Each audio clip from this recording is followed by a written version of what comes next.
Oh shoot. Let's see. Oh shoot, I forgot. There's no censorship. So we do want to keep it family friendly, but what Okay, good. happens? So I just want to make sure. That's all. That counts me out. I'm just gonna listen to your guy. All right, so welcome to Poets of the Roundtable. This is our first completely virtual panel, and we are going to be talking about domestic violence. October is Domestic Violence Awareness Month, but interestingly enough, it's also Emotional Intelligence Awareness Month. And I think that goes hand in hand with, domestic violence, like not having a handle on our anger. So we're just gonna get into it. We're gonna get into it. So I'm gonna first go around and have you all introduce yourselves to who's watching. So we'll start with you, Dre. My name is Dre Romero. I am a poet, a social worker, an author. I have a book out called Black Erotica. I'm actually currently working on two more books. One is called Black Erotica Love versus Lust, and then the second one is called Socially Conscious, which entails different poems about what's going on in our community, our lives, relationships. But I wanted to try to take a different uh, idea of my thoughts when it comes down to how I view things, whether it's black on black crime, white on black crime, excuse me, domestic violence, and things like that. So I'm here. I'm excited to get it going. To meet, I follow Brother Midnight. I'm gonna call him Brother Midnight. Call him Midnight. Instagram is my first time seeing Mr. Washington, so I'm excited to hear different voices from these other brothers as well. So I'm looking forward to the conversation and seeing how I can, hopefully inspire others from my point of view. Great, thank you for being Wow. here, Dre. We're gonna go ahead and, I feel like he almost introduced you already. So go ahead and tell us people who you are. My name is Tarishi Midnight Schuler. I am an all-around artist. I do poetry, curate events, martial arts. I just do it all. Bodybuild. Um, so I'm looking forward to being a part of this conversation. We're looking forward to learn. I know Brother Dre as well from Instagram, and I can't wait to hear the brother on my left. I think yes, my left. So it's gonna be dope tonight, dope night tonight, and I'm looking forward to it. And I'm hoping we inspire some individuals out there. Absolutely. Thank you. And I'm going to partially introduce Mr. Washington here because he is an amazing gentleman. And I was actually on his show last night, one on poetry. So, Mr. Washington, go ahead and introduce yourself. Hey, I'm William Wawa Washington. I'm a poet, author of the poet, author of the widely acclaimed book, The Nigger Chronicles: The Mispronunciation of Who I Am. I did a little stage work, off Broadway stage work. And right now I'm just like everybody else. We're just trying to make it through the storm, and so we can get back on that stage and get in front of people again. That's basically it. Great. Well, thank you for you all agreeing to be on this panel. Um, Fly Tie is having some technical difficulties. His phone, his device fell in some water, so apparently his camera is not working for him at this present moment. But show will go on. So, for those who don't know, I am Lady of City and Rain. I'm part of the founders of Poets of the Roundtable. I have published two books. I am full-time mom and student, but my biggest passion is empowering individuals. And so I'm very honored to be here with you guys talking about a subject that everyone knows about, but nothing is being done. There's no significant changes being made to prevent it from continuing to happen, and that is domestic violence. So, the first question I want to ask each of you is, what do you think the reasons are for domestic violence? Well, Go ahead, Midnight. I'll go after. No, you go first. You go first. You go. To be honest, I'm a social worker, so I work with families daily. Some issues that I have to help are with domestic violence issues, women that have been abused by their mate. A lot of times, from what I realized by talking to the actual abuser, is it's what they dealt with, what they seen growing up. Maybe what they experience with their relative, or it could be a father beating at them, or it could be them watching their mother being beat. So, and then a lot of times, I hate to use the term, it's a mental health issue, but in actuality, part of it is a mental health issue. It's not an excuse. I think the issue is if they don't want to try to seek help, then that becomes the problem. That is in fact them being abused by their own mental health issues. But a lot of it is what they saying. It's an experience. Sometimes even for women, from what I see, they don't have a male figure in their life that demonstrates positivity. So they attract to men that are show them that attention, but they show them attention so much, and then when they become abused, they think that attention is actually normal. They think abuse is normal. So a lot of it comes from what I believe it will be. It's definitely an experience from what they had when they was younger. yeah, man. Oh, I froze. You can see me? Did I freeze? No, you good. All right. Well, just let me just say, I agree with everything you said, young man. But I'm a little bit older. I'm 62. And what I've come to realize in my years is that it's even more systemic than we know. Because this country, this world that we live in, was based on male dominance. From the caveman to as far back as you can go. The male were depicted as the ones who went out there and fought and were powerful, and the woman sat by his side obediently. And sometimes something so powerful in today's world has been changed to giving a man the right to abuse that woman, to be over that woman, to conquer the woman instead of the foe. And a lot of young brothers today, they feel like that. They feel like, yeah, I don't have to fight the man or my enemy. I'll go home and beat her tail. Their insecurities outside, they take it inside so they can feel dominant again.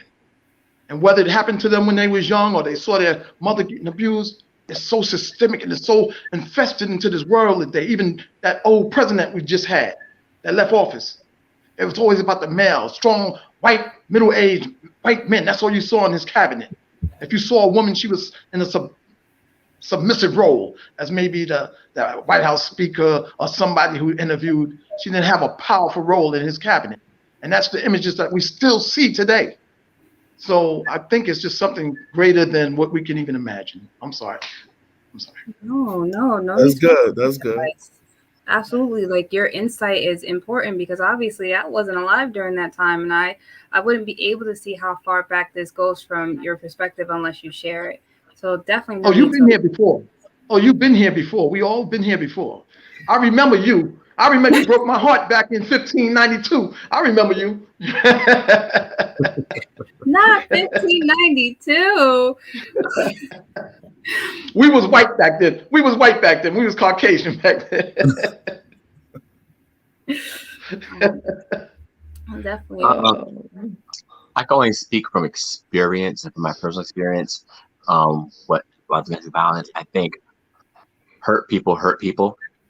I had the experience of, like, I have a poem that talks about domestic violence, and we always want to think of domestic violence as like from the man beating on the woman, and Dre mentioned earlier, it's also times where you had the men also beating on the son or the mother beating on the son. So from my experience, I experienced domestic violence growing up and had the opportunity to heal for some younger childhood traumas where I had the opportunity to have a conversation with my father for over 28 years.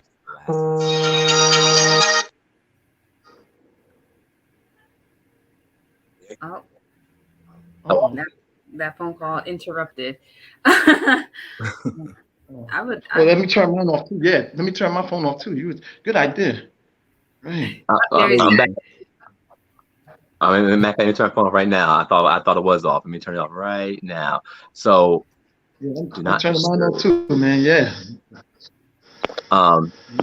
So again, like I said, I haven't spoken to my father since I was 17. And then I had a conversation and asked them the hard questions, like why you do what you did.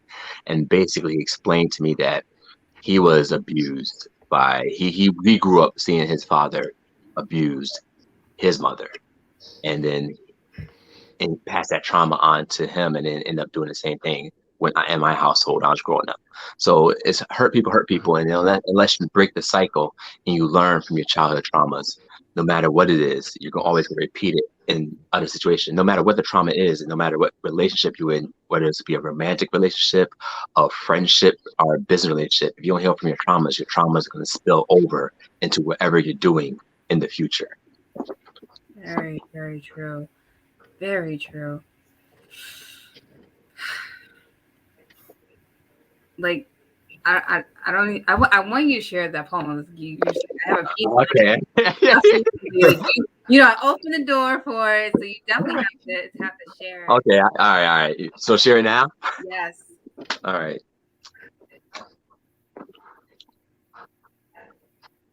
My father was the worst photographer in the world.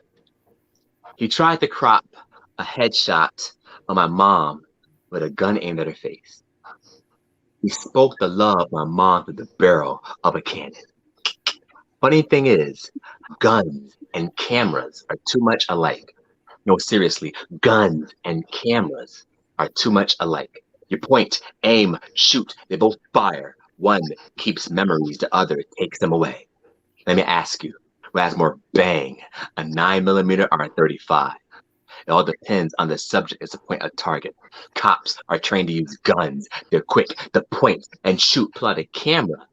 Might be quick to point and refocus. Notice, they both have the same ability to keep you framed. One behind glass, the other under wood. Interesting. Coffins and picture frames are made of glass and mostly wood. At the age 5, I never understood. My father thought a gun should be used as a camera. Every time someone say cheese, all I do is freeze, camera, lights, flash, fast forward, 17. All I have to do is take this self-portrait. At a 9mm in my temple, I tried to undevelop myself outside the dark room of mom's womb, non-existence. I thought I could stop this domestic violence with my absence camera. As you can see, I survived. Lights, like a Polaroid being exposed to light. I'm still developing. Flash, 27, have desire on taking a role or being a model. Funny thing is, to this day, I do not own a camera or a gun. The closest thing to a weapon I own is a cell phone. I once flirted with suicide every time I took a selfie. What type of role model am I? Photographer has a camera. I grab another. Tell me, have you ever been in a photo shootout? Photographer says cheese. All I do is freeze, flashing lights. Give me flashback. I catch PTSD of my father putting his hands on my mother. I had no camera. I grabbed my toy gun. My toy gun had no bang. Why did my gun have no effect? I guess at the age 5, Photoshop was not invented yet. Guns, cameras are too much alike. They both use frozen animation, one on page, the other on pavement. They say a picture with 1,000 words. Tell me, what does a Polaroid say when it's undeveloped? It's hard to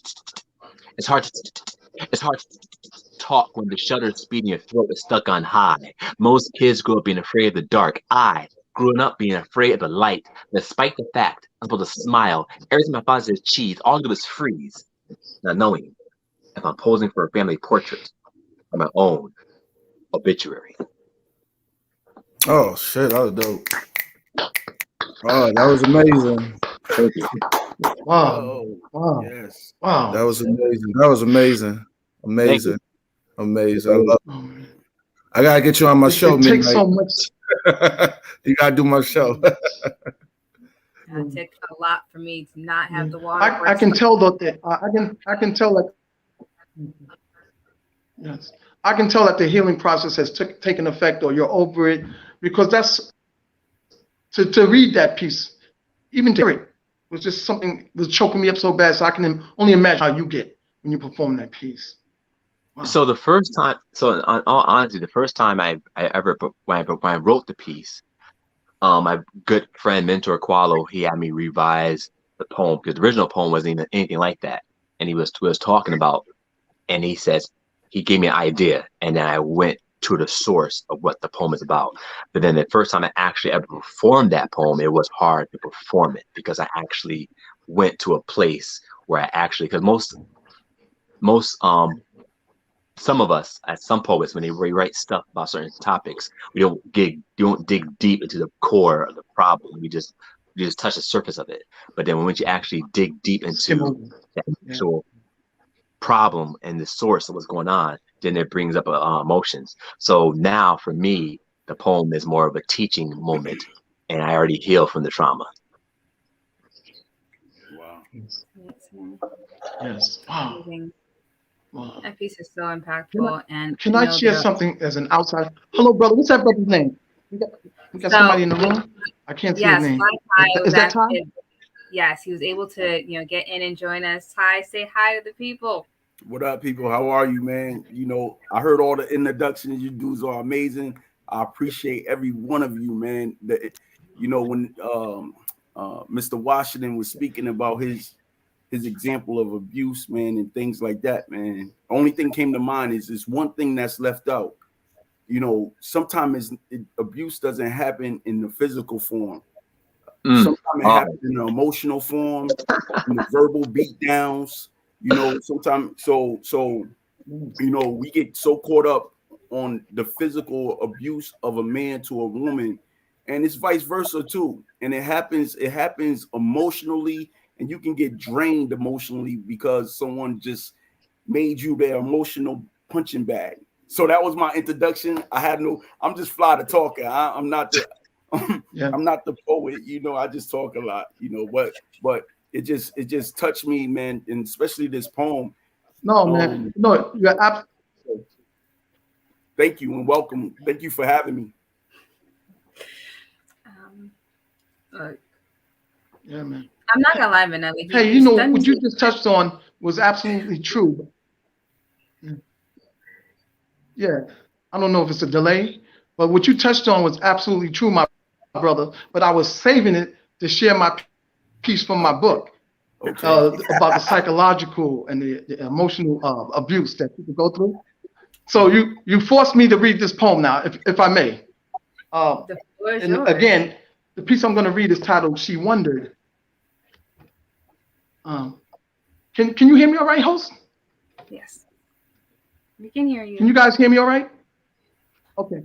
All right. So the piece I'm going to share is titled "She Wondered," and it's from the autobiography, The Nigger Chronicles, The Mispronunciation of Who I Am. She wondered in silence, will today be a good day? Will he come home? Will he come home in a good mood?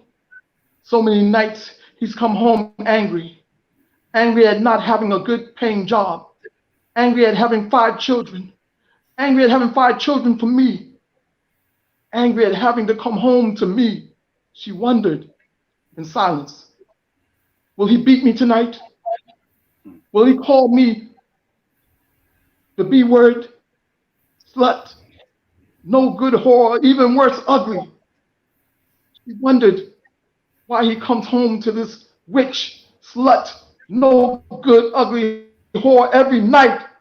Why she loves him more than any man she's ever known when she has to speed dial 911 on her cell phone. Why the kids cry, leave mommy alone, as he beats me over the head with my own cell phone. She wondered in silence. Why can't I hear his voice anymore? Why can't I hear my children cry? Why is there so much peace and serenity? Why does this eulogy read that I have died?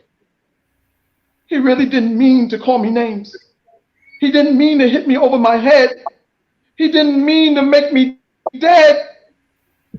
She loved him more than any man she'd ever known.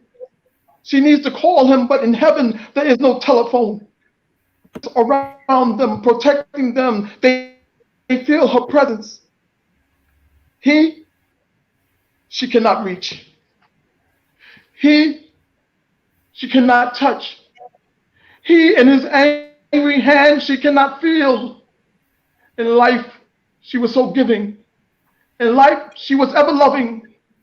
Now, in the peacefulness of heaven, she wondered in silence, will the man I love come home? She wondered. I say, Oh, that was amazing. I loved it. That was amazing. Good job, Mr. Washington. uh, thank you. Great. I see abuse. I don't speak of abuse that went on in my life. I like to speak on the abuse that went on in others' life that I've seen and experienced. It heals me from whatever abuse that I went through when I can speak for others and empower others. So yeah, thank you. Absolutely. Thank you for sharing that. And I really appreciate you writing it, like being a man, writing it from a woman's perspective. Um, because that's difficult sometimes, put yourself in another person's shoes, yourself in another person's mind frame. Because then the question is asked, then why did you stay? And it's like, he didn't mean it. Like these are the justifications that we give ourselves to stay in abusive situations. And they say they stay for the kids, they stay because maybe they're lacking self-worth, they don't think anybody else is going to want them or be there for them.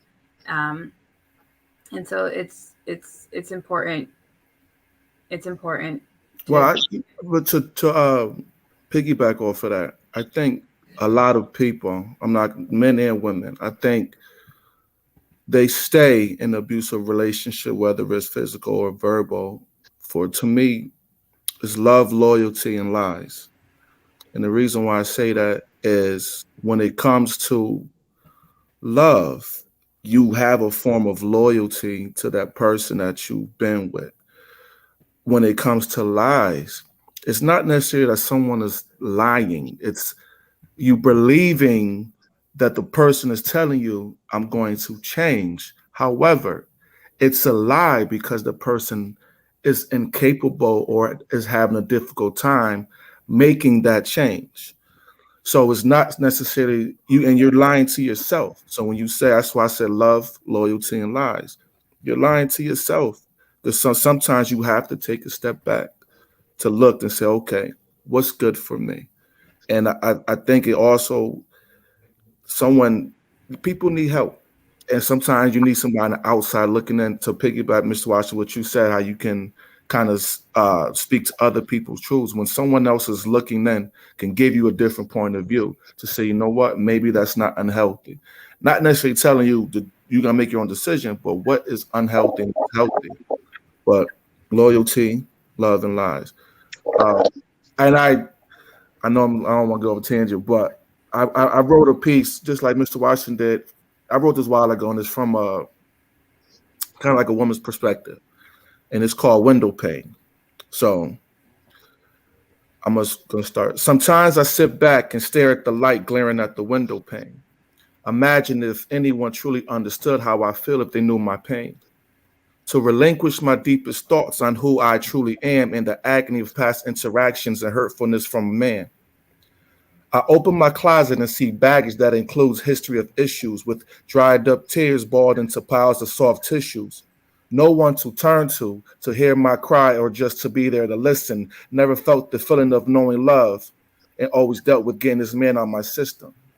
Felt like the abuse I suffered was supposed to be part of a love's life. But each black eye I got, I couldn't see how love can make you cry. Questions always arose about how and why was I still with him. I had no answers to why, but I knew I no longer wanted to deal with him. The verbal intercourse was destructive because the words were hurtful. The sexual intercourse wasn't love because the feelings weren't mutual. As I sit back, I stare at the light glaring at the window pane. I can't worry about if someone understands my pain. I can do without this man. I can change my last name back to my maiden. No more, no more do I see the bird of death. No more do I see the raven. I can get up on my own 2 feet and take care of me and mine, and let God send me a man that will love me for me in his chosen time. My life used to be stormy, thunderstorms mixed with heavy rain, wondering if it would ever clear like the biblical days when it rained for 40 days, praying if the pain will go away when the light shine on the window pane.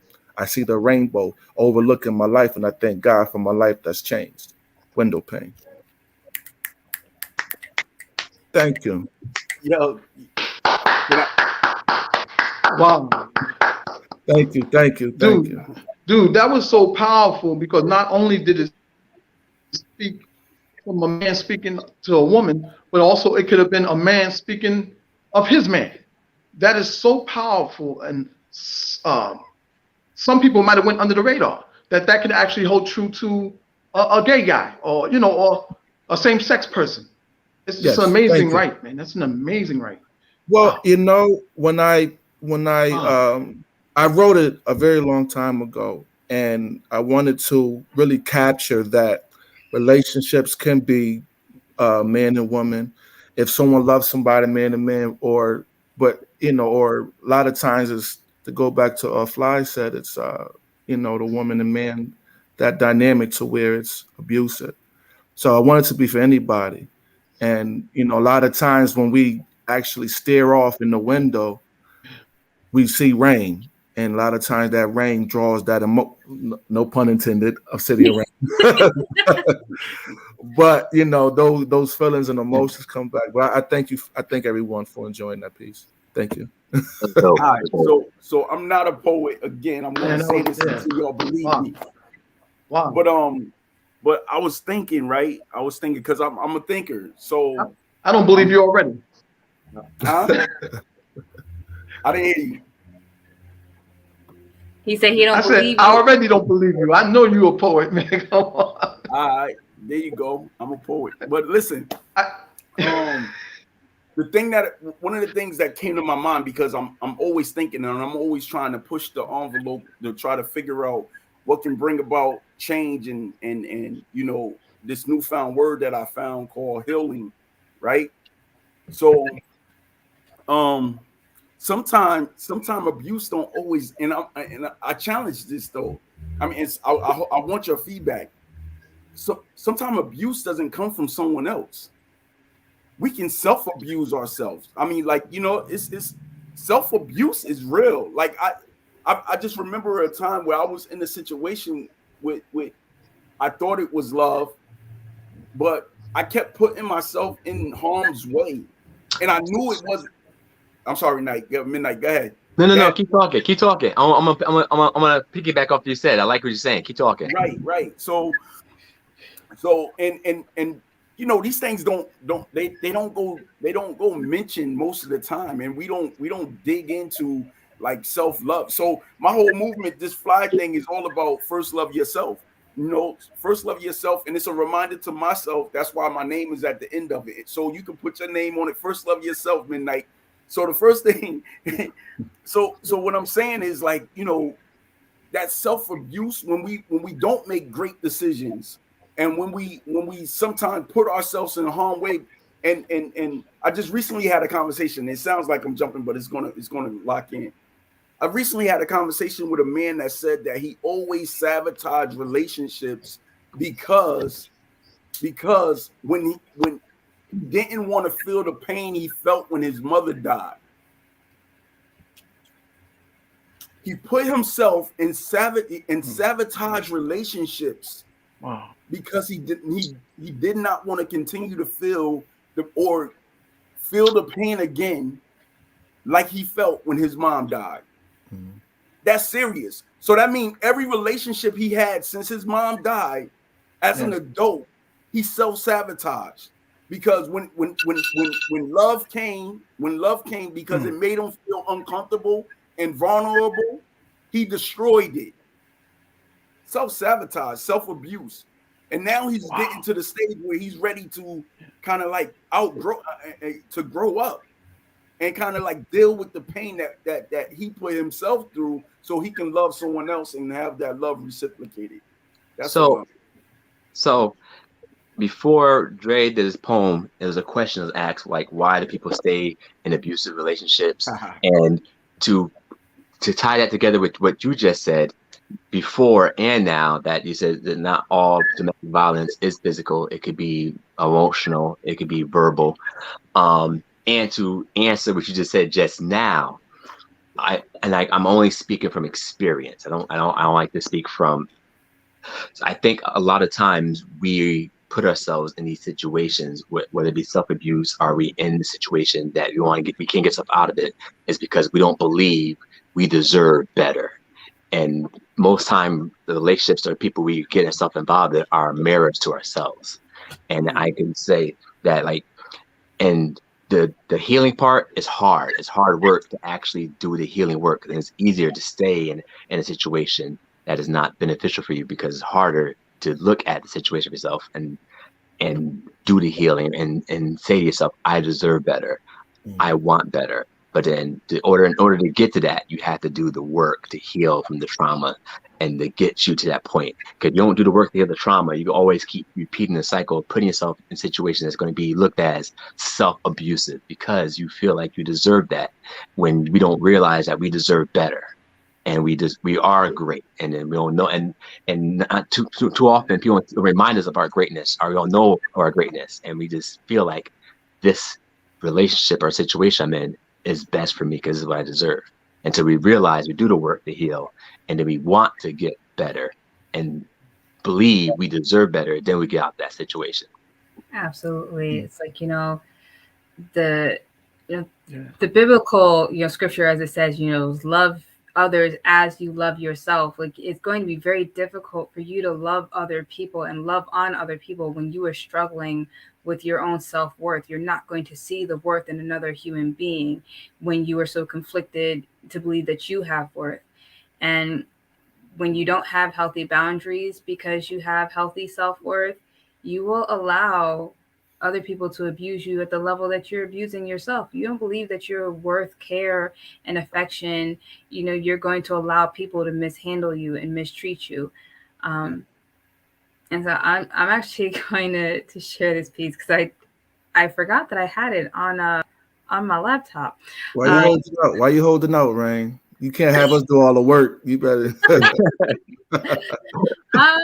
Look, I'm not gonna lie. Like, most of the poems that I have been, working with are the ones that are in my book. No, she want to be the showstopper. She want. No, oh no, never that. But I forgot. Like, I have poems everywhere. So I actually just decided I was gonna look in my, my folder on my laptop to see if there's anything in here. So, like, I'm not gonna use my phone right now. And I found one, and it's just called Humans. He looked at me, head slightly tilted, lips curled to a smirk, a puzzled look on his face, the way his left eyebrow furrowed and his right raised. Why do you flinch? A 4-word loaded question. What do you mean? As if I already didn't know the answer to his question. Scenarios rattling off in my head, broken by his voice. You flinch whenever I touch you. You watch me cautiously whenever I express a moment of compassion. It's as if I'm wary of men. I'm sorry. No offense. Compassion from others has often played tricks on me. I tell him that my body has been the pissing pot, the scratching post whenever others need primal relief. It's as if every hand that has ever come in contact with me has left behind a stain, and I'm wondering if yours will too. I wonder if he understands. That he could trace the outline of my abuse without ever knowing he's walking the line, because I have buried shame within me. I've carried this heavy body both numb and sensitive to feeling. I'm not just weary, I'm weary, exhausted from the hypervigilance. I'm afraid to find comfort in his grace. Humans are so fleeting. The short piece, but that's it. I love that. I love it. Good job, sister. Okay. Yeah. Now I remember why it was still on the She has laptop. such a clarity to her voice. It's amazing. But but it that's No, like that's that goes amazing. back. That's an amazing piece. Wow. Thank you. Like it goes back to that concept of hurt people, Yeah. hurt people. And when you're hurting, there's two ways that you go about it. You either seclude and you isolate, you fold in on yourself, or you become very reactive and you project all of it onto everyone else. So we're all walking around with our own scars, our own wounds, our own memories, and it's like compassion and grace and how we deal with each other is so very important. Right. What I would like to share that. But yeah. Oh, go ahead, Watch. I'm sorry. Well, right. No, man, you sound better than me. You go ahead. Nah, you just said something how we treat people, right, Rain? So I think what's important, and I think that people don't realize, is that to get over these types of trauma is that we need a good support system. And that is 100% probably one of the best ways to get past it. And it doesn't even have to be like a circle. It could be that therapist, that domestic violence counselor. I think people need to have a good idea of, or try to find ways of who can they talk to give them that insight. I can't talk about my cases, but I had a situation where someone really, a situation had to happen in order for this person to really change, and she had to realize the supports that she had around her. And it's the reasons why she's doing better 3 months later, and I think supports are important. So if anybody that is going through trauma, be that support for them, be that ear, be that shoulder, let them know you're okay. If they need a place to stay for the night, you and your kids can crash on the couch. And I think that's what is really missing out in society, and especially within our community, that, too many times women, especially women, don't know who to turn to. And they don't have a protector. I'll be damned if someone mess with my little sister or little cousins. All my cousins coming for them. Everything. So, long as if we need these women to be, especially women, to understand, like, these men out here that will protect you, whether it's by any means necessary. That's Malcolm X, but any means necessary. And a lot of times women do not have another male to protect them. And I think that's so important to have that support. I'm done. My bad. No, absolutely. I get a little light skin. No, man, that was amazing. But I get a light skin on this topic. But yeah, you was high yellow on that one. But listen, let me just say this. No, you was definitely mulatto on that last one. But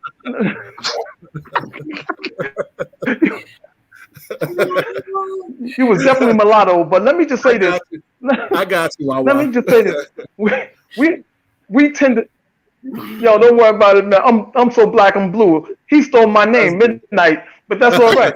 But we tend to pick. We tend to depict women, our sisters, our daughters, our mothers, as these innocent little sheep, these lambs.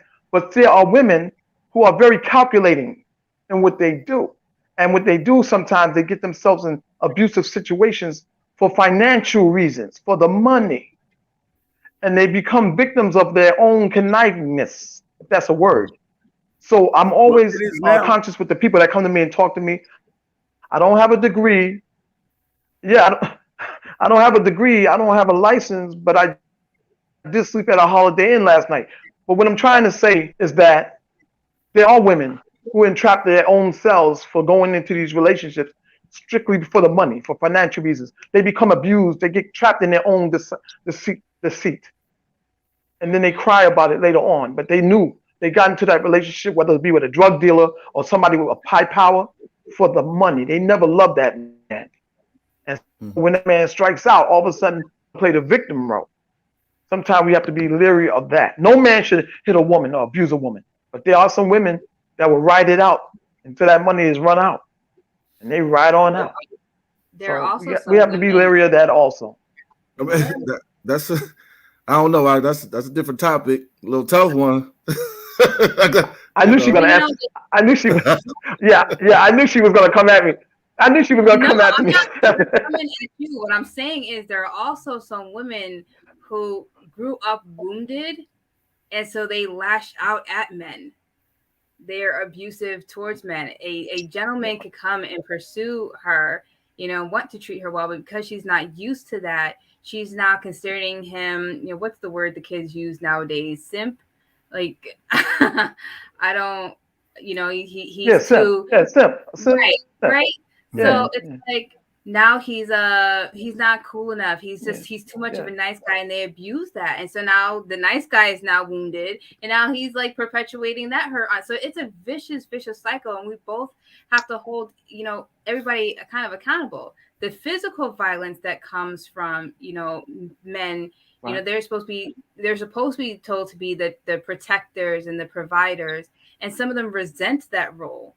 And then there's abuse, from that. So it's a very delicate problem, and I think we each have to take responsibility for what we're allowing. Like having self-worth. If you have self-worth, you can see the worth in somebody else, and regardless of your emotions, you know not to take your anger out on somebody. You'll know, that your emotions are your emotions. You gotta handle it and not make somebody else responsible for it by turning them into your physical punching bag or verbal punching bag. Yes. Which even goes down to the children. I think both. Yeah. I think both parts, right? Take a set of skills and a deep. It take deep reflection. Because the abuser, most of the time has been abused, right? And the one that's being abused, I'm telling you, it's weird. It is, and I shouldn't say weird because that kind of like takes away from the people that actually are going through this. It's not something that's easy. Even, and there's people that want to get away from abusive relationships and they just can't figure out how. Because they don't have that skill set, right? That self-love. Because like I always say, these things aren't being taught in our school. Like they'll teach us world history and things that don't even matter. But when we talk about everyday life and self-love and self-reflection and really like pondering, like, is this person or these people actually beneficial in my life? Like we don't think about this stuff, right? So we grow up to be unhealthy adults that continue to allow people to enter our lives that have no real value or substance to our life. Don't mean they're not valuable people to someone else, but to our life they don't fit, right? And my grandmother used to say this, and I'm going to share this with you. My grandmother used to say this, right? Baby, she used to, I got to get in my grandma voice. Baby, don't let your friends choose you. Choose your friends. And I didn't understand that when I was younger, right? Because I'm like, what do you mean? Like, yo, we chilling. But when you lonely and when you hurt and when you broken, the first person that come along and show you a little attention, whether their motives are tainted or not, you latch on, right? And what happened is that person actually chose you as their prey. But because you didn't have that self-love and that self-awareness, you allowed yourself to be victim, right? And once it happens long enough, it becomes a habit for you, right? And so I understand that part of it, right? And the same thing with the abuser. So I'm not a poet, but I'm going to share this joint real quick. It's not a poem. It's not a poem, huh? Nah, it's not a poem. It's just not a poem. Okay. Midnight, that face is a meme right now. That's a meme face. Look at his face. Oh my God. That's a meme face. Yeah, that's a meme. No, seriously. He said it ain't oatmeal. It just tastes good. Yeah. I like that. Yeah, it's cream of wheat, man. It's not. But anyway. So speaking to like abuse, right? He's an '80s baby, cream of wheat. He's an '80s baby, yeah. So we speak about the parts that leave people damaged, right? And someone mentioned, I think it was Midnight, or I don't remember who, because all you guys just kind of like just all up in me right now in my head. I don't know who said what, but someone says we don't share with each other enough how brilliant we are, or how, and I'm paraphrasing, how great we are. We don't share that enough. You know what I mean? So I want to share this side of it as a survivor, right? It says, I am a survivor. I survived the streets, survived the loss of loved ones, survived the hatred of others. The lessons I refused to learn, I survived. I survived broken relationships, days of self-doubt, nights filled with tears. I survived. Survived more than I imagined I could. My smile survived. My joy survived. My hope survived. And love, it survived. I am a survivor. So, like, through the pain, through everything we go through, we must survive through that. Like, it tells a story. So, yeah. That was a dope poem. I'm not a poet. Hey, man. That's a nice writing. Yeah. Only thing he didn't say was end poem. Yeah. Cream of wheat. Hey, but that thing, I'm gonna give you a 2-minute synopsis to that piece and that thought that you just expressed in the Midnight and the other brother and Lady Obsidian Rain. I had a friend, and he was very despondent. He was down. He was in tears, and he came to me. I said, "Brother, what's wrong?" He said, "My marriage failed. My wife been cheating on me. She left me." I said, "Brother, how did you let that happen? You had 2 marriages, both for 20 years. How could you not see it?" He said, "I saw it. And we have 2 children, 2 sons. But I didn't want to be like my father, who beat my mother and abused her and accused her of everything under the sun. I didn't want to be like him. So for 20 years of not trying to be like him, I became my mother." That was deep. That was it. That was deep. Man. That was it, man. That was it. That's only because I had my oatmeal this morning. Then I'm done. Oh, I had my wheat tina today. Yeah, man. Man, you guys are 80s and 90s. Wheat tina and cream of wheat. No, man, you gotta have some oatmeal, man. Listen, I think 4 of us are 80s up here. Quaker quick. Quaker quick. I eat cream of wheat. I have cream of wheat. Quaker Ways, there's a cream of wheat. Man, I'm 50s. I'm 50s, man. So I'm way, yeah. Like, you also have to have the farina, but Yeah, man. Farina. We had farina, we had oatmeal, we had farina. Oh yeah, farina. Oh man, some butter and some sugar. Yeah. But now you 80s baby calls it grits with sugar. Ain't no more farina. Now y'all make grits and put sugar in it. Who puts What's wrong with sugar you? in the grit? I do. Washington, Yeah, that synopsis you gave. These new. See what I mean? Yeah. Can you hear me? So that synopsis you gave. Wait, say it again. That 2-minute synopsis you gave. I could definitely relate to that. Yeah. I can understand. I definitely understand that because I was in that same situation where I seen how my father was. I definitely did not want to be like my father, and I've been in situations not trying to be like my father. I said I've been in a situation where I was like, yeah. So I could that's definitely speaking volume. That's right there on the money. If you don't, there was a post that Thank you. And that friend was me.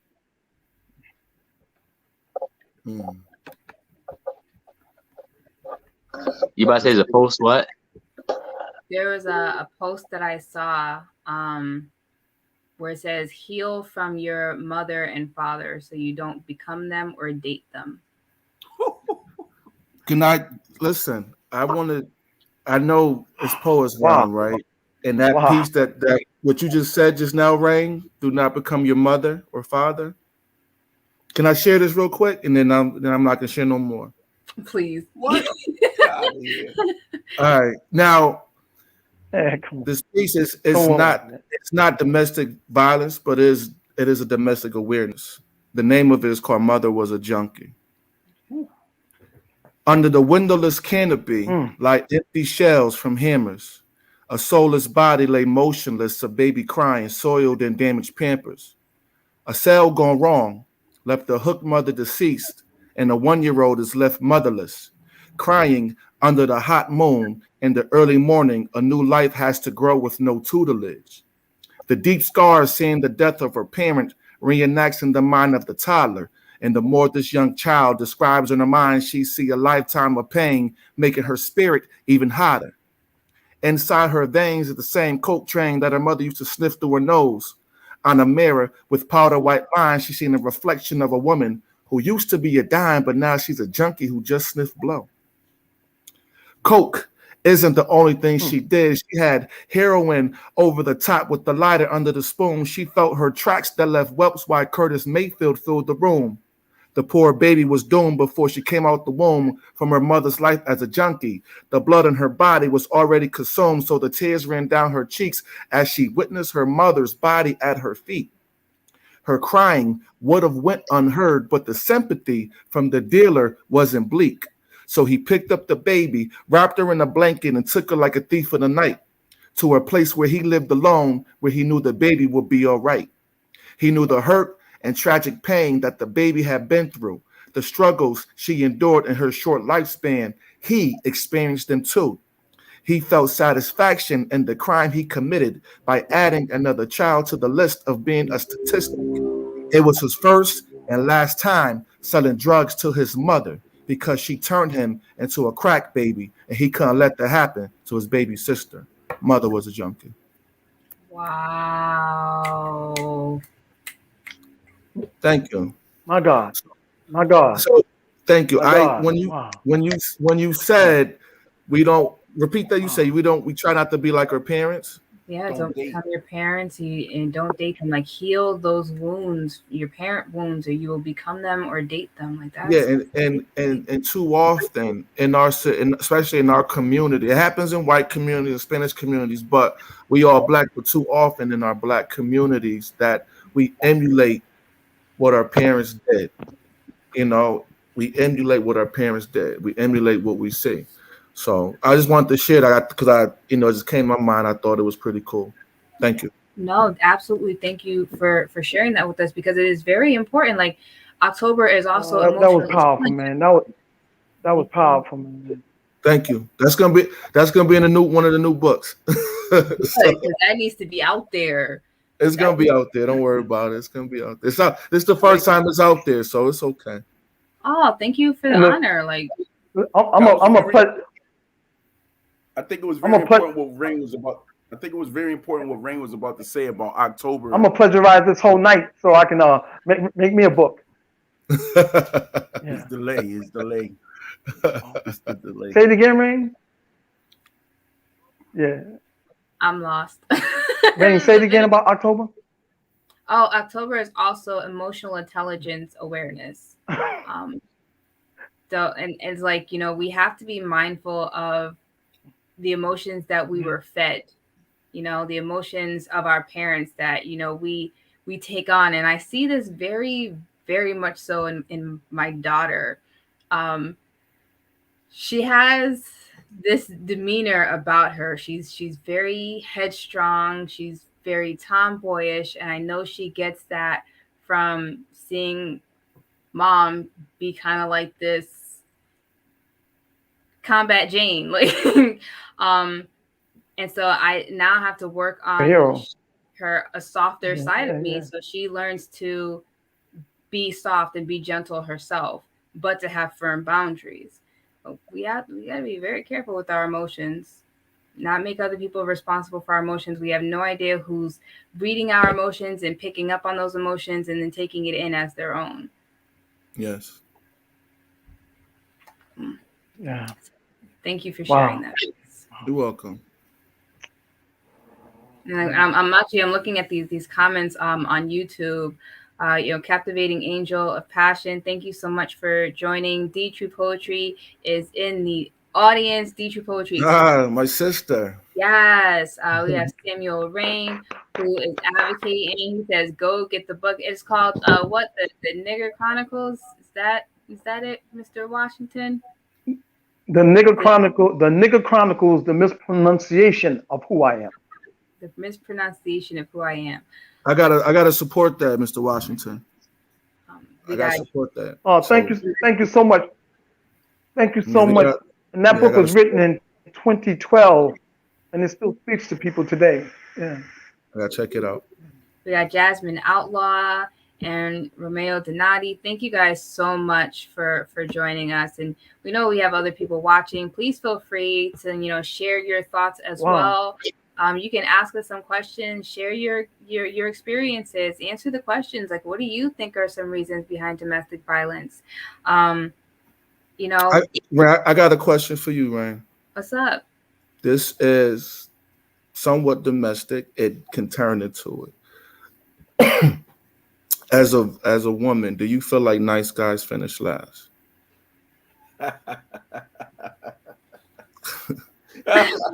That's a great question. It is an amazing question. And I actually had an Instagram live video talking about to be nice or to be kind.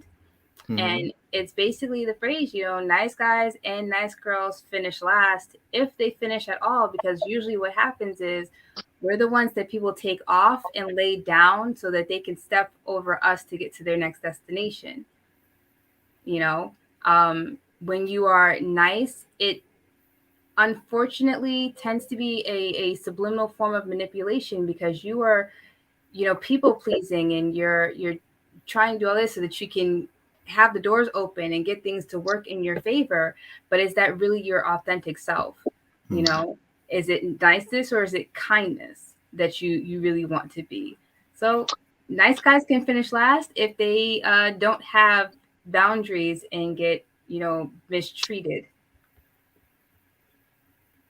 I know, Midnight, you have so much to say. So the whole nice guy finished last thing, I think it comes from, so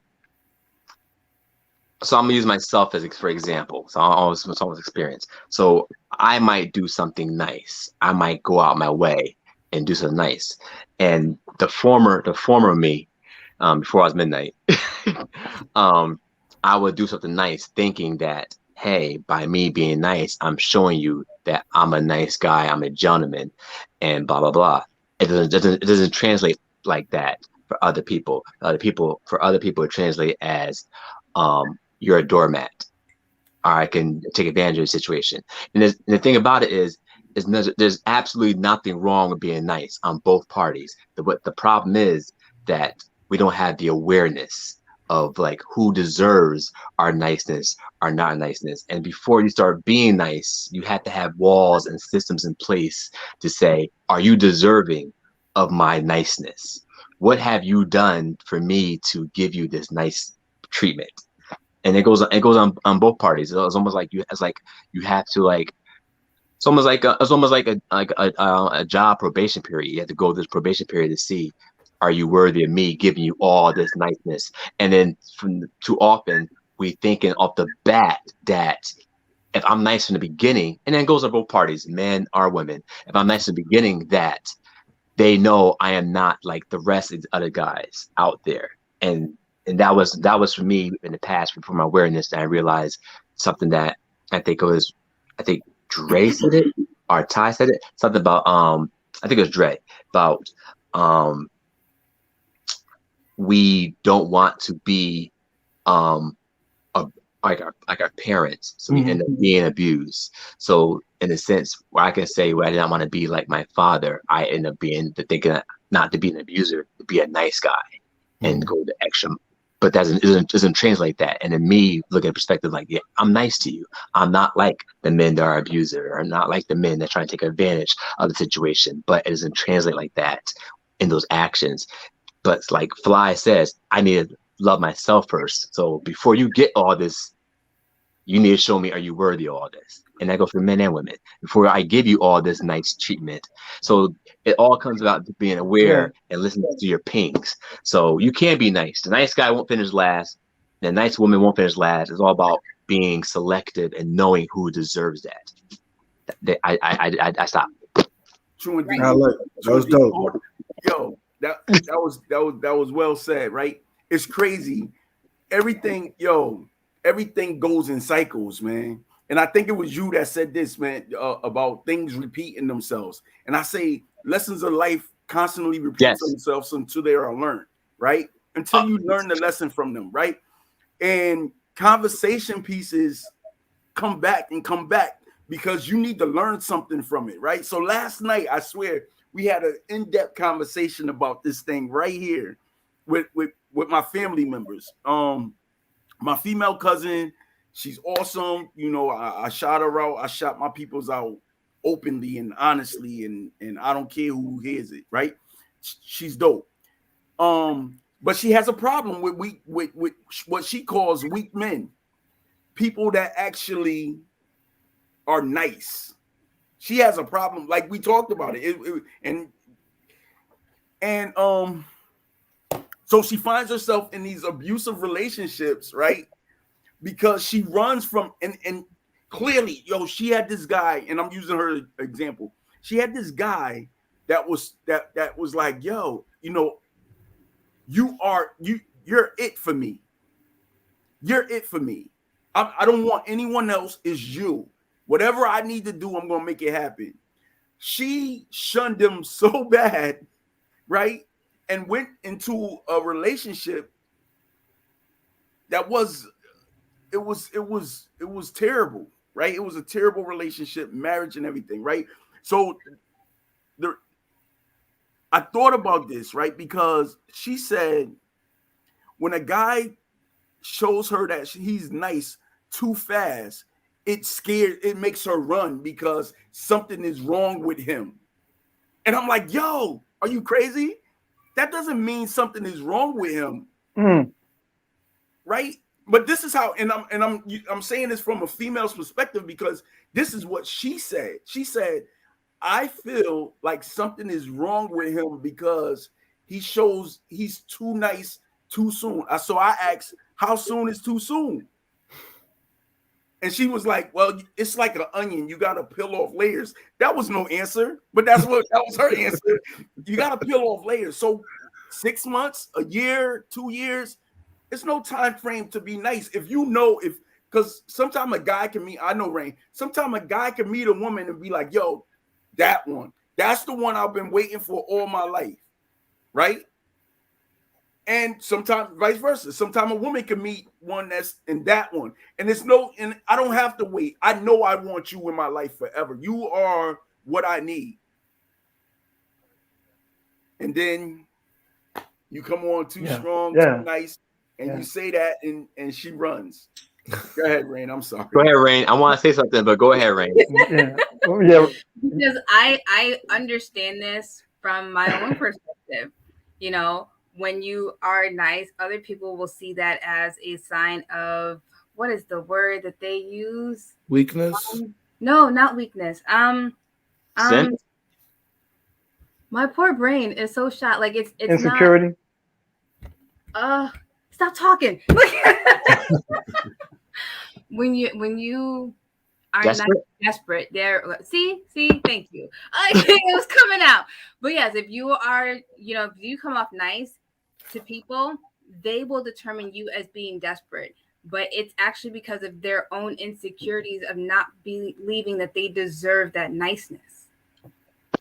So, I'm sorry, were you done? I can pause because I got a poem shit. Yeah. Oh, so two things real quick. One, Fly. I don't know. Is your cousin or your sister? Cousin. I don't know her personally, so I'm going to say that people some people, when they say things like that, when they see a nice guy, there's something wrong with him, they've been conditioned from their toxic relationships from before. So when they see a nice guy, they think that they're not used to that, and they automatically say something wrong with him because they're conditioned from all the previous relationships. And the lesson will keep, the universe will keep, and other things that the universe will keep showing you the lesson until you learn from it. Once you learn from that lesson, it's going to send you that same lesson again. It's just a test to see if you actually learn from it, and then it's going to go on and then do new lessons. There's a great book. I've seen about it. I want people to read. It's called The Subtle Art of Not Giving an F. Great book. It talks about all this. Yeah. You read that book? Wow. Yeah, I've heard of I'm it. done. Great book. The title's misleading. Great book. Hey, lady, before you read that poem of Cindy and Rain, can I just say one thing? Because I know that poem is going to take my thought right away, and then I won't have nothing to say. But no, you go for it. What all the panelists were saying, I'm going to say it anyway. What most of the panelists were saying is absolutely true. That woman, when she sees a nice guy, they shy away from him because they say something is wrong with them. But I will tell you that that's something that's wrong with him is not what you're thinking. You see, I realized before I got married, there were some things that I had to tell my wife before I proposed. And I was trying to tell her in so many ways that I come from a abusive gene. There's a part of me that has seen every day, and she chose to ignore it. She saw when I was in the street knocking MFs out. She saw my uncontrolled anger. But as I got older and took medication and went to doctors for it, I used to box and everything. I changed myself over. I learned how to control my anger. I was the guy voted most likely to become a mass killer in my class. And they used to tease me about that, but they knew what it was about. And I tried to tell both of my ex-wives, don't forget who I am. Before we do this, don't forget who I am and what I struggle with. So some women, they get blinded. They say, oh, he's too nice to me. I'm nice to you because I'm trying not to be that guy that's been fighting to come out of me. They never see that part of a man. They always say, oh, he's a wimp. No, he might be a mass murderer. He might be so uncontrolled that he will rip you apart for just looking at another man. Don't get it twisted. I tell women all the time, don't get it twisted. See me for who I say I am, not for who you want me to be. I'm still that guy. Listen. Well, okay then. But that's to say something about being vulnerable to admit your truth and to speak that out loud. Like, you've had to be this tough person. You don't want to have to be this tough person when you come home. It's supposed to be your place of peace, your place of comfort, where you can take off the mask that you wear everywhere else in the world. And I think because the conditioning that has happened where they themselves have not been protected, so they want to feel like the person that they're with is strong and overbearing, that gives them some sort of security. And so that's why I say the management of our own emotions and our own expectations of who we think people should be or what roles that they should play and what character and attributes they should have is very important. So thank you for being vulnerable and sharing that. Your demons better than anybody else. Now I know where Ty, I know where I know you from, Ty. We had this is deja vu. This is deja vu because Ty, when I first heard of you, we was on Sister's show one night, and I spoke and you spoke right after me. Now I remember. You crazy just like me.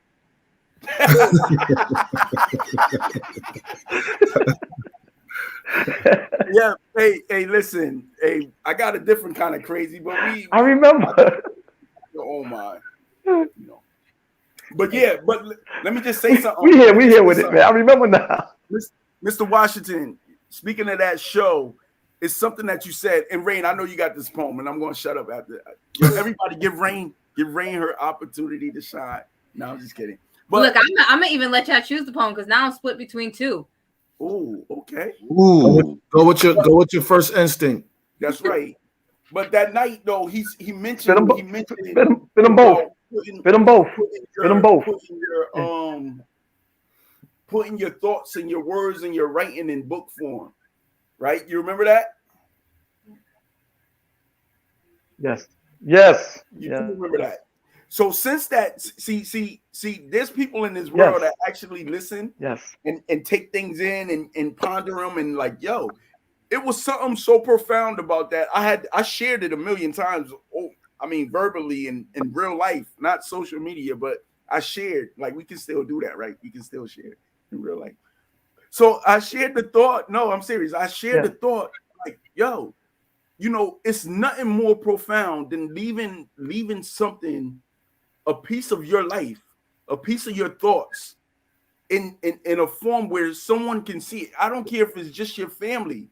Someone can actually pick up this thing, read through it, and be like, this person existed. You know, I mean, like we talk about abuse, right? We talk about abuse in families and relationships, but there's a greater, there's a big thing that happened with destroying the history of African American and Hispanic people.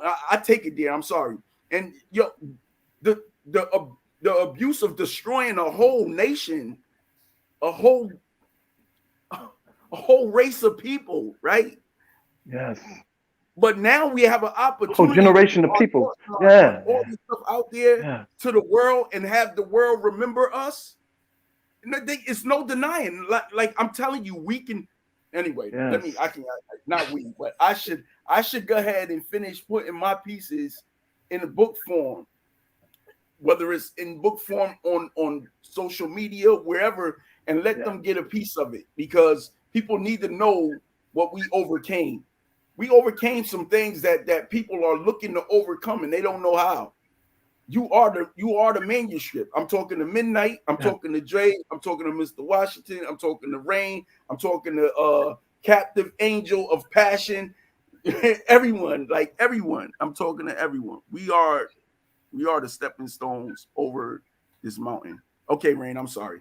No apologies. Like, this is what the panel is for. The conversations are real. Like, I love the candidness of having these conversations in everybody's perspective, because that's the only way that we're going to understand what's going on in the next person's mind, is to talk it out.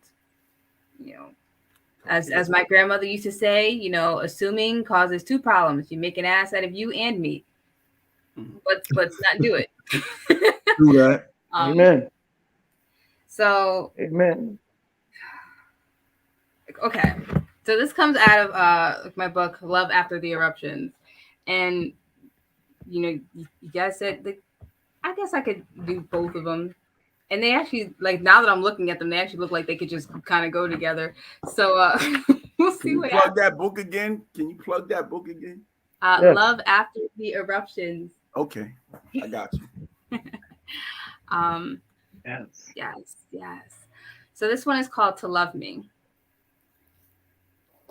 I didn't realize how terrified I was of love until I tried to stop loving you. Didn't realize I was trying to convince you I was someone worth loving. Wasn't trying to overrun you. I didn't realize how calm, cool, and collected could be misunderstood. It has always been my passion that has burned me.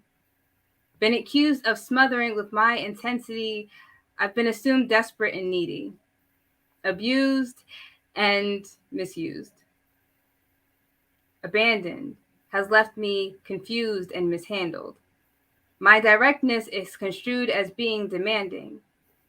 I never did like feeling chased, afraid to be prey. I'm tired of being feasted on and thrown away. I don't trauma bond to feel pitied. I reveal the potholes out of courtesy.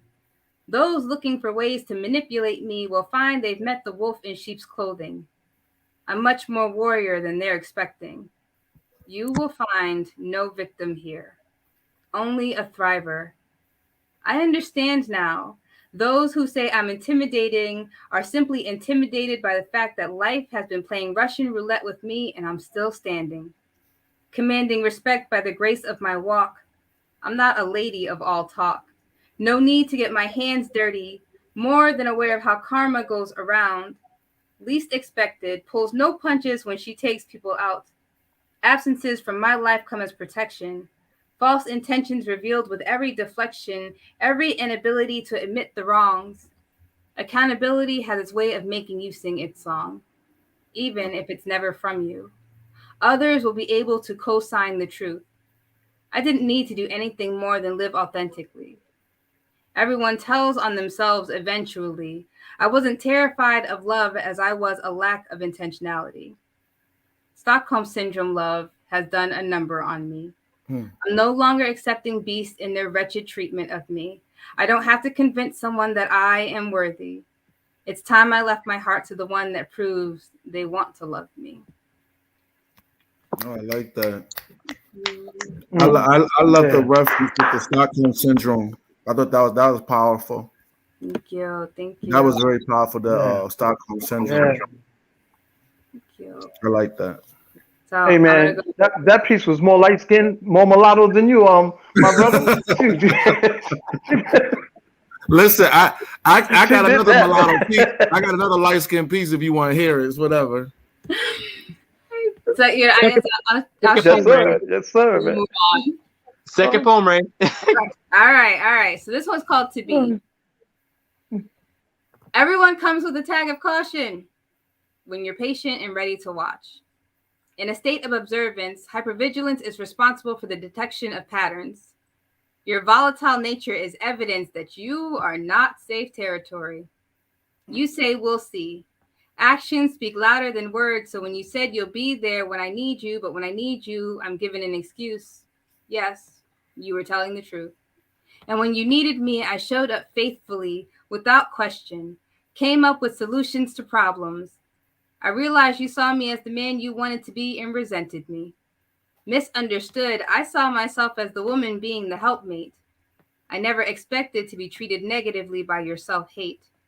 Now I'm conflicted. To be or not to be. To wait or walk away. Too late to go back and do it again, but again, I fulfill the role I'm secure in. Nurturing companion. So tell me, what do you want? What do you need?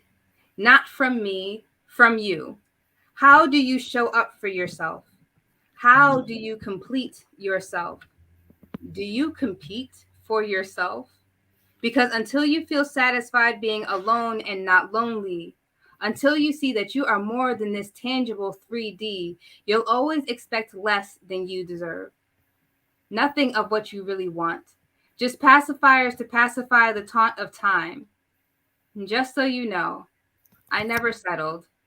I can admit I chose blind. Every stretch of my heart showed me that loving is an art, healing the bottom line, and I did. Every time my love was declined, becoming more wise to the pattern of deception. My overloving was a cry, never wanting to be left behind, conditioned to believing that love meant suffering to prove I was worth more than being a dime. 10 on a Richter scale. You couldn't tell me my love wasn't self-sacrificing, overlooked, undervalued by everyone, including me, until I started giving love to myself the way I always wanted to receive. Now, when you step to me, start with choosing what you want. The standard will be love me as you love yourself. That will always reveal the truth to me. I guess we'll see what's really to be. Man. Thank you. I can't with you. I just can't. I just can't. No. I appreciate you guys. No. So after everybody's done, I got a poem. Yeah, I'm inspired. Let's what I gotta head out in like 5 minutes. So can I read this last piece before I head out? Is that please, okay? thank you. And thank you for joining us. So Honestly, before I go, this was very informative for me. For listening to everybody from Fly to Rain, Midnight, Mr. Washington. To me, it was very important to hear it, not as a man, but also just to understand how when we discuss this ourselves, we can see the infliction within ourselves and understand what pain we have gone through ourselves by talking about it. So, I have no shame saying this. I go to therapy myself. So this is a form of therapy as well. And being able to put it in a poetic form is definitely something, you know, that I loved. So I thank Rain for having me. I appreciate you, brothers, and I'm thankful to be able to kind of make this connection. Like I see Midnight on social media, but to be able to like talk to him and hear his voice, I think that's amazing. So I'm very grateful for it. So now before I go, I'm just gonna read this little piece. Before you read the piece, and I know you're getting ready to go, I just Yes. want to say, man, Poets of the Round Table is a live event. So when we get it popping, we got some things in the future getting ready to jump off. Brother, you are a star, man. No, seriously, hold on. Cut that out. Don't dismiss what I'm about to say. With you know, don't dismiss it, because I think what something Midnight said was very important. We have to acknowledge each other as strong men, even if we mulatto or black or whatever, right? But no. So, yeah, I call him black man. That's black man. That's right. That's right. That's That's black right. man. So here's the truth. Here's the reality, brother. Black man. You are a powerful man. To come up here, admit whatever we talked about, and we let the world hear it, and it's going to be healing beyond this right here. You know what I'm saying? But you're more than welcome. You always welcome the Poets of the Round Table when we hit live. Whatever the future have for us, whether it's whatever it is, you got a spot, brother. You always have a spot. And listen, and with shameless plug, I appreciate that. And Rain, no, I do this thing called the Love Jones Experiment. I've done 5 or 6 shows. D has come on several times. I would like to have Midnight Mr. Washington. It's about Black love. And when I say Black, I don't mean just African Americans. We all Black. I think the only thing that makes us different is our ethnicity. So that's what's important. But I would love to have everyone come on one day to even just come out and just enjoy each other's company, because it's really all about Black empowerment, minority empowerment. So before I go, this last piece, it's in my new book, Black America, Volume 2, Love versus Sex. It's called Veneers. Is your heart as wicked as your tongue, speaking disrespect into existence while belting out lashes of love songs? Which facade do you display? As is a smile mixed with neurotic faces, or is it a facade with private anger, or a disposition of hand-holding through PDA? But tell me who you are. You're not that woman I first met. That smile has lost its luster, and I no longer lust for her. I fight with them myself. Do I hate her, or do I just not love her?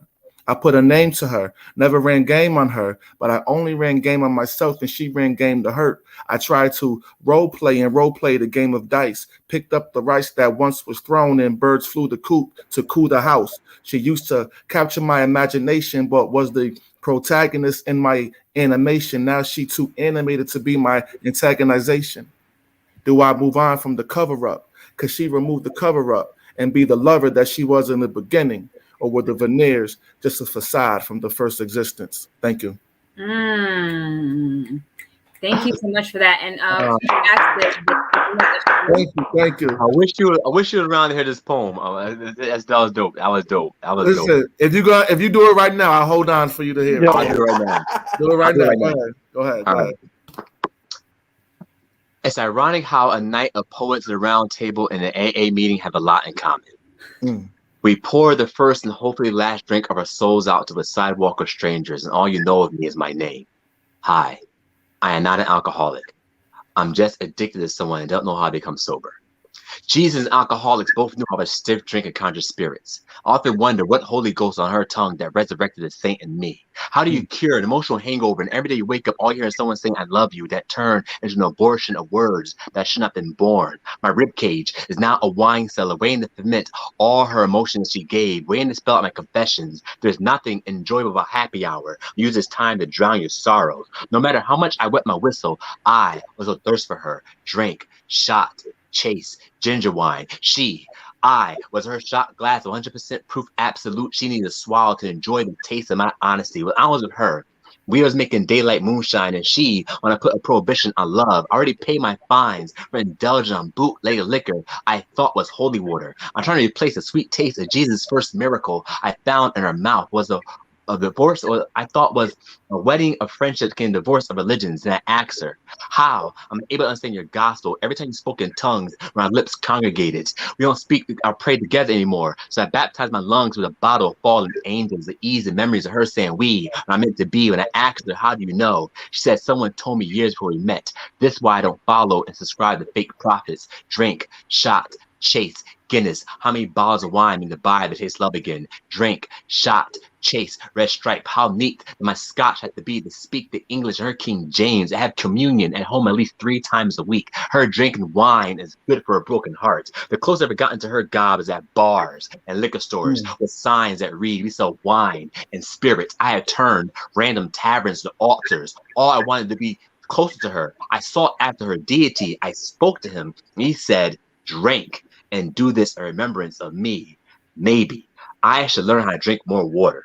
Let's see if next woman I kiss can turn me into a miracle. Hi, my name is Tarishi. I'm not an alcoholic. I'm just trying to find the right concoction and replace the taste of her Jamaican rum running down the back of my throat. Drink, shot, chase, repeat. Oh, you listen. I'm about to step my pen game up. Thank you. That was dope. This is a versus battle right now. You see that's why he get paid to do poetry. You trying to get to that level. Listen, you definitely got to be on my show. That was amazing. I love that. Yeah, I love it. Name of the show again. You said it's the Love Jones Experiment. Yeah, when I start, listen, that was amazing. Hey, but listen, I love my people. I love y'all. Y'all be blessed. I will talk to y'all soon. I'm definitely gonna be there in person. Okay. Yeah. Peace out, everybody. Thank Peace. you. Thank you. So we will definitely have all of the my brother. And please know that I only tease you about being light skinned because I want to be light skinned. He's delayed. So yeah, but this playback is about to be. Yeah. Don't worry. I can't wait to see what people have to say about when they watch this later, because this is a phenomenal show. And I wish I could have asked him before he left, but They I'm gonna love ask it. They love it. each of you. The fact that we've talked about domestic violence, we've talked about emotional intelligence. What is a piece of advice that you want to give to men, a piece of advice you want to give to women, and a piece of advice you want to give to children in regards to these topics?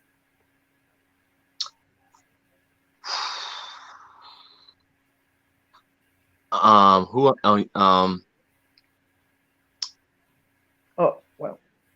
So the best piece of advice I want to give to everybody, men, women, and children, mainly children don't have to worry about this because children are automatically spoken. They don't hold anything back. Mainly men, it's okay to be vulnerable. It's okay to speak and talk about the things we go through. And we live in a society, and I talk about this on my Instagram page, Bars and Discipline. There's a place where we as men, we don't feel like we are able to be vulnerable and share things we go through. And some men are vulnerable, but we do it in private with other men. And we don't want to, we think that being vulnerable shows a form of weakness. Actually, being vulnerable and having the ability to be vulnerable shows a level of emotional intelligence. And being able to be vulnerable shows that you are aware of what you are going through or went through, and that you want to make the steps towards healing. Being vulnerable is a form of awareness. For women, children, I was talking children. Children, one thing I tell children, have identity.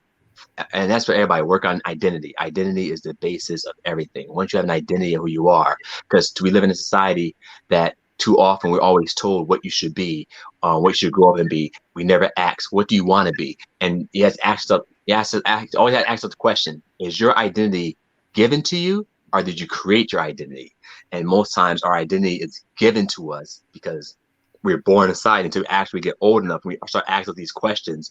Well, why do I like this? Why do I like this color, or why do I like this food, or why do I like these clothes, until we start the development on identity.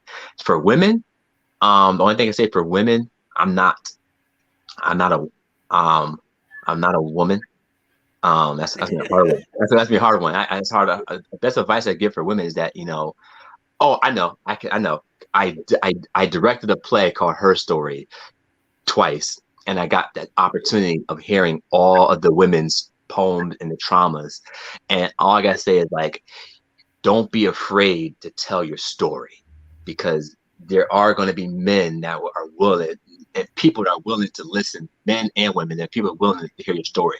So by me being in a position of hearing 4 women tell their stories, I was like, wow, I didn't realize that women go through things like this. And I know then, and they're all 4 powerful, dynamic women. You would not think that, wow, y'all experience that too? And all women, they experience some form of trauma or in their lives, whether it be domestic violence, abuse, rape. Is like, wow. And like, you won't know this because women have to have on this fit facade of like, hey, I'm okay, because of the world that we live in, that they'll have this opportunity to show the other side of themselves. But yes, you have an opportunity, tell your story, speak your story, whether it be private, public, just tell your story, because that's the only way it's going to get out.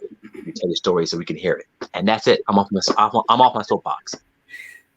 Thank you. And that's all very important to each of us. So right on. Thank you so much. Hey man, brother, I'm gonna piggyback off you, and just tell black men that it's okay to lead a revolution, then go home and make love to your wife, to kiss your children, because whether you know it or not, being the head of household and keeping your family together and together in love is your revolution. That's it. Yes.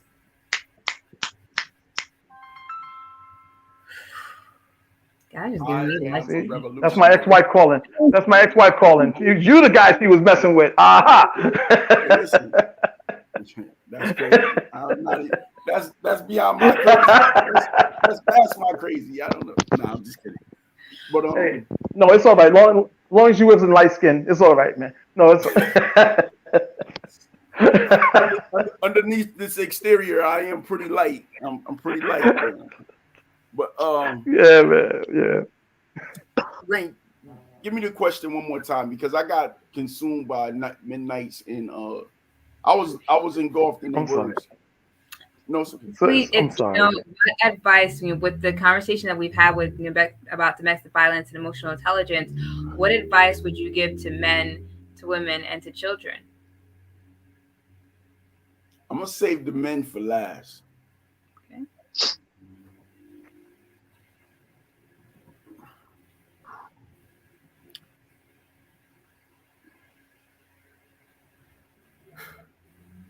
Women have pain, right? Women have pain. And Mr. Washington said, or someone said, don't be afraid to tell your story. I think that was Midnight. I don't know. Don't be afraid to tell your story. Men are ignorant. And I'm not talking about, men are ignorant when it comes to the strength of our women, right? We're ignorant. So when we push envelopes, when we push them, and we physically and emotionally abuse them,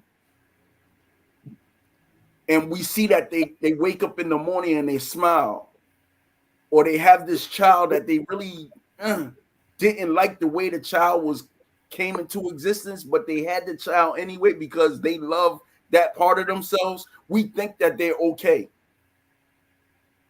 We ignorant to the fact that they're not okay, that they need a hug, that they need real men to step up and say, I see you for who you are, and I apologize for every man for every man that did something wrong without his knowledge and knowingly. So women, say so. say so. Tell the world what you need. Tell the world what you need not to happen. Tell the men in your life how they failed you. It's okay, because when you tell us we failed you, we didn't protect you when we should have, we step up to the plate. Some of us, the children. The children are perfect. Yeah. It's the adults that taint the minds of the children and suppress them from being their great self. We put limitations on dreams because we failed. So I say to the adults, allow the children to grow in the way that they need to grow and nurture them. That's what I say to the children. For men, for myself, I can't speak to Midnight. I can't speak to Mr. Washington because his crazy is his own. He got to deal with that for himself. But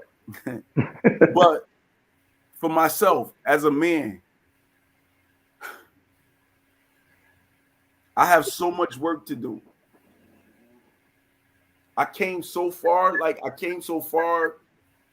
The story is, I don't even think it's enough ink in any pen to tell the story of where I came from, but I still have so much more to do.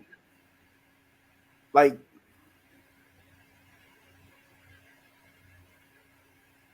so in that work, it comes self-love is incorporated with that. And I forget sometimes, as one that promotes first love yourself, sometimes we forget to actually love ourselves and what it actually looks like, because it's not one-sided. Self-love means eat right, sleep right, work hard, play equally, and then dream and imagine and make it happen. And it's all those things. And sometimes I neglect a part of that. So with neglecting that comes self-abuse. And it makes it easy to neglect the people that actually need us there. I had a friend of mine that told me one time, as a man, my daughter was going through a situation, and a situation happened, and she has this credit card, but I gotta approve it. So she was there, she was making a purchase, and I didn't approve it fast enough. And she was like texting me, "Daddy, I was at work. I was not taking care of myself, my child." Right? I promised her. You know, that's the worst thing that you could do to your child, is make a promise and fail. I promised her when she needs me in this situation, I will be there. I will make it work. I'll figure out a way. And she was there at the register making her swipe, trying to make her purchase. And I didn't send the money in time. Or I didn't release the money in time. So what happened was, a stranger said, listen, maybe they were embarrassed for her, or they just wanted to be a citizen. They made the purchase for her. She accepted. I called. I found out. I'm like, no, never. A friend of mine said, if you did what you said you were doing, she would not have been in that situation. I blamed her. I said, no, don't do it. You can't take anything from strangers. You got it. It's yours. But had I been in the place where I told her I was going to be, none of it would have happened. That situation opened my eyes that if that person was a person that kidnapped children, I had put my child in a vulnerable state by allowing her. And it's crazy because you don't want to think about this.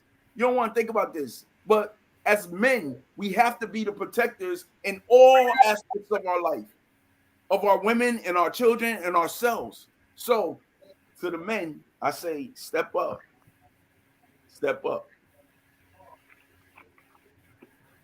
Yes, sir. But, yes, sir. I'm sorry. That was kind of long-winded, but it's what I felt. No, that was all right, man. It was well right. said. Powerful. Share that. Powerful. Thank you. Yes. So, Yes, sir. before we close, is there anything that anybody else wants to say before I give, my words? Can this poor old man do his second piece? I've been waiting all show to do it. Can I get in there? Like, what's going on? Yes, please. I got one It's more short. joint. It's short. And yes, You a it's short, poet, and No, it's not more poem. fun. Yeah, now he's a poet. Yeah, go figure. Yeah, but but in this piece, I want to pay tribute to Lady Obsidian Rain, and I want to pay tribute to Brother Midnight because I heard him on a show, Spoken Soul Sessions, hosted by Oh, Danielle Green. that's my Yeah, that's yeah, my and man now. I was so taken. Yeah, I know. Hey, man, I live in Spanish Harlem. I'm from New York City now, but I'm from, we got money. We got money where we live at. But anyway, but what I was saying was, I so appreciated. I I so appreciated your word usage. I'm a cusser. I cuss on every poem. I have to learn to make my poems, redo my poems that so that young people can hear it, and their parents will allow them to hear it. Because every one of my poems got a mother this and a sucker that, and so I had to learn, and I learned from you that morning. So let Thank me give you. it to you, and I also learned from your quirkiness. I know about your love for like superheroes and all that kind of stuff just from listening to your poem. So let me just give you what I can remember. They say we too black to be racist. That racism is an optical illusion, a frenzied state of mind, unless you're of the Caucasian kind. I say I don't know karate, but I know crazy. I know crazy. I know Lady Obsidian Rain is so lovely she could have had all my babies. So they gave 45 and then coronavirus to eradicate the ebonies, while the middle to lower class ivories were deemed a necessary casualty of war. In early 1980s, Reaganese philosophy of autocracy. Jimmy crack corn and I don't care. Hey, Jimmy crack corn and I don't care. Hey, Jimmy crack corn and I don't care. I am more than the length of my hair. I am black. I am gold. I am silver. I am platinum. I am bold. So don't bother me while I scream, crunch, America, and zap her red, white, and blue. Zaplunk, George, Ronald, and Donald too. Bang the cop who kills for game. Crunk the employer who hires pending one's last name. Baboon the man who beats a woman. And kaboom anyone who abuses a child. I heard you can cure coronavirus if you smoke a black and mild. I made that up. I digress. But I would crunch, zap, zaplunk, bang, ka-crunk, baboom, kaboom. It all. If I could just be politically incorrect. Thank you. Thank you. And that's the name of that poem, Politically Incorrect. Thank you, Midnight. Thank you, Brother Midnight, for inspiring me. And thank you, Lady Obsidian Rain, for being so lovely. Hey. Yo, how many babies you said? She could have all my babies. All my babies. All my babies.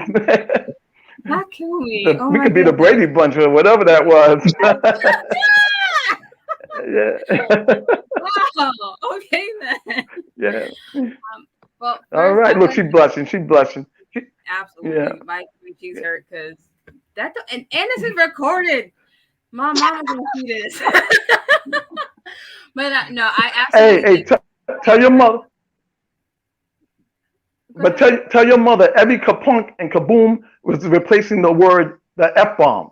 So that piece really was full with F-bombs. But I learned from Brother Midnight to replace those F-bombs with a metaphor of some other kind, something that I enjoy. Thank you, my brother. Thank you. That piece is dope. That piece is dope. Thank you so much, man. Thank you. So I want to thank everyone who has watched on YouTube.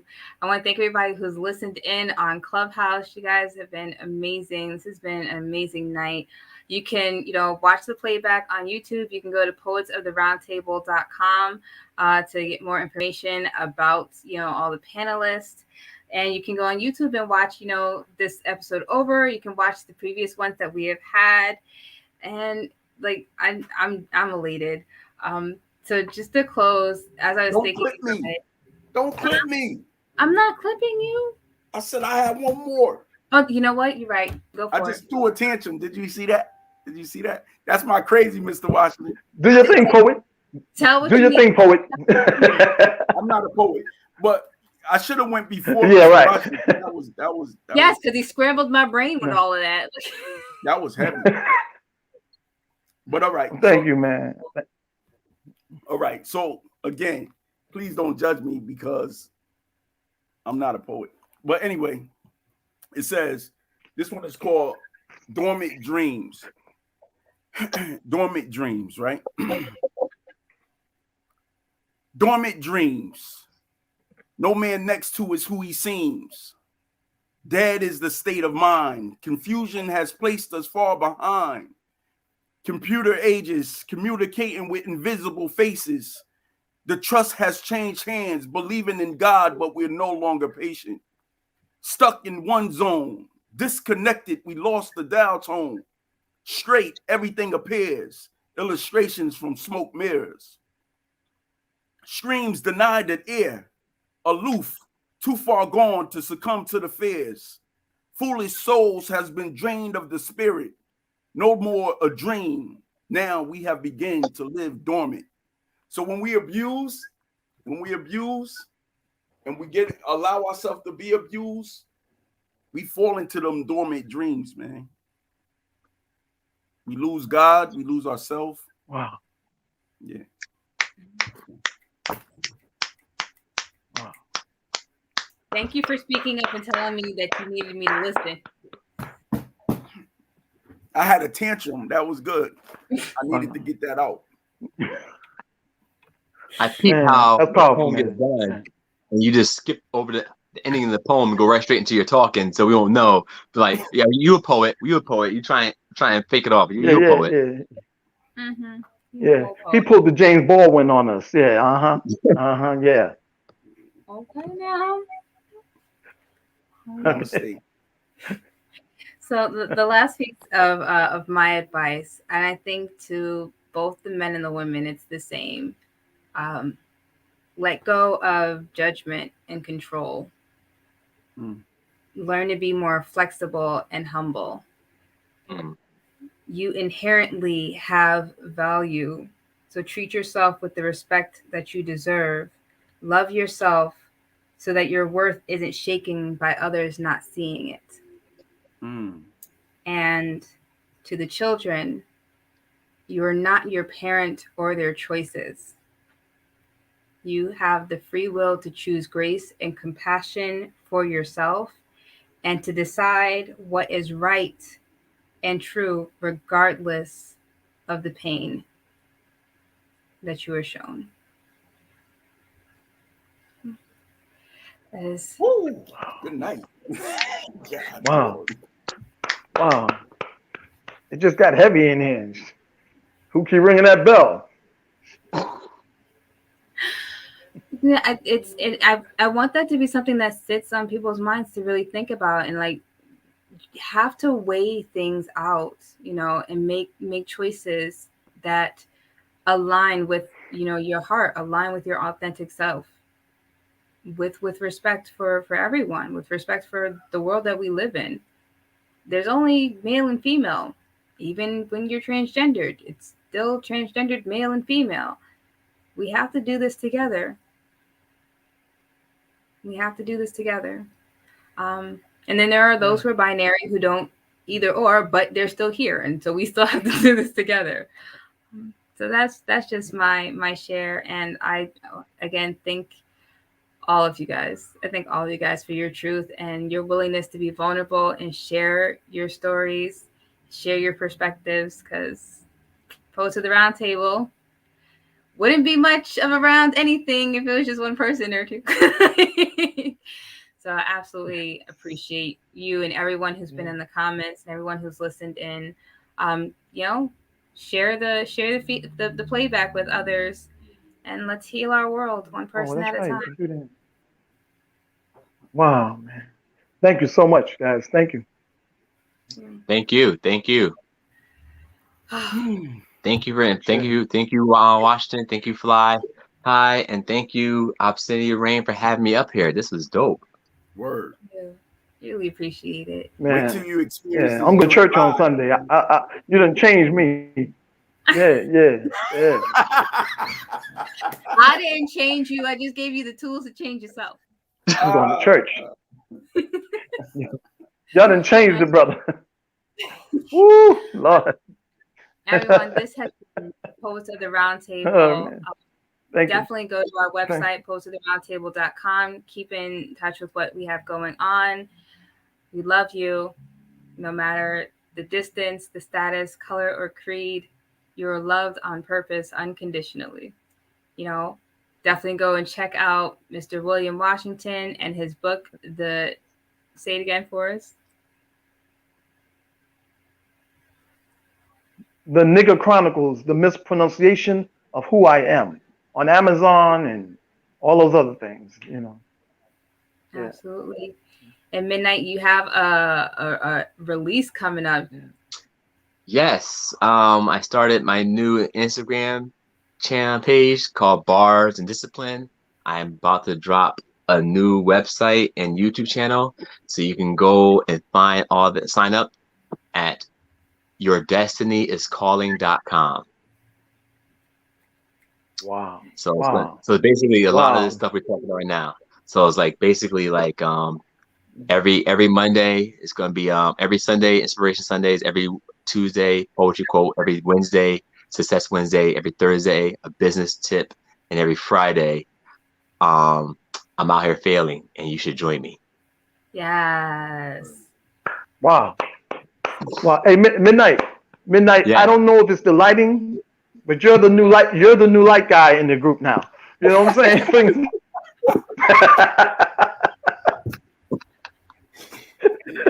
You're the Howard Hewitt of the poets. Shalimar. Yo, I don't even know what's happening. All right. Oh man. Ty, you got anything else to say before we close out this evening? Yeah, well, I'm Fly Ty. I put that in the writing. You see it, Fly Ty. I'm just going to encourage everyone to continue to love yourself. I'm promoting self-love. Everything we do is about loving yourself first. Figure out a way to live right, eat right, love right. Love yourself first. That's the best way to do it. You know. After that, my book is coming. By the way, I'm putting it together. It's going to be called "This Is Me." That's the series. This is me, and it's going to be just my story, my life. Yes. Yes. Oh man, that's awesome, man. That's awesome. Right. I'm gonna buy it first. Man. Let me know. Yeah. Man. I mean, that could be a good debate. We'll see. The challenge has been accepted. I am Lady Obsidian Rain. I have 2 books, Weathering the Storms and Love After the Eruptions. You can follow me at Lady Obsidian Rain on Instagram. You can find both of those books on Amazon. And I just keep in touch with Poets of the Roundtable, because the more stuff that we're doing, it'll be up there. We thank you guys for hanging out with us. You all have a wonderful evening. Right. Enjoy the rest of this month. God bless. God bless. Yeah. Peace. One love. Success, baby. This is Black excellence right here. Even the light-skinned one. Even the light-skinned ones, yeah. that falsetto singing, dude. That falsetto.